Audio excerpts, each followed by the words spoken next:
আওয়ামী লীগের নেতারা পালিয়ে গেছে, তাদের স্ত্রীদের প্রতি জামায়াতের হক আছে, এমন কুরুচিপূর্ণ বক্তব্য দেয় জাহাঙ্গীরনগর বিশ্ববিদ্যালয়ের পরিবেশ বিভাগের রেজিস্ট্রার ডক্টর নাহরিন খানের। এমন বক্তব্যের বিরুদ্ধে মামলা দায়ের করেছে সিরাজগঞ্জ জেলা জামায়াতের জেনারেল সেক্রেটারি মোহাম্মদ জাহিদুল ইসলাম। সকালে সিরাজগঞ্জ সিনিয়র জুডিশিয়াল ম্যাজিস্ট্রেট 1-এর বিচারক শাহরিয়ার শহীদ বাপ্পির আদালতে মানহানি মামলা দায়ের করেন তিনি। এর আগে এক বেসরকারি টেলিভিশনের টক শো অনুষ্ঠানে ডক্টর নাহরিন খান এমন মন্তব্য করেন।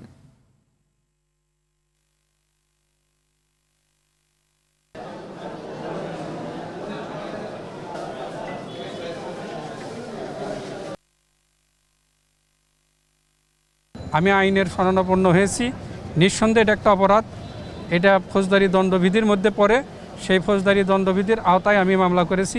আশা করি আদালত ন্যায় বিচারের মাধ্যমে আমাকে সুবিচার দেবেন। এই গুণজারকে ভিন্ন খাতে নেওয়ার উদ্দেশ্যে আমার মনে হয় যিনি আজকের এই আসামি এনাকে অবৈধভাবে বাধ্য করে এই টকশোতে পাঠিয়ে দিয়ে আজকে আমাদের যে জেলা সেক্রেটারির বিরুদ্ধে একটা কুরুচি একটা মন্তব্য করেছেন, যেই বক্তব্যটা আমাদের জেলা সেক্রেটারি দেয় নাই এবং দেওয়ার কোনো প্রশ্ন নেই।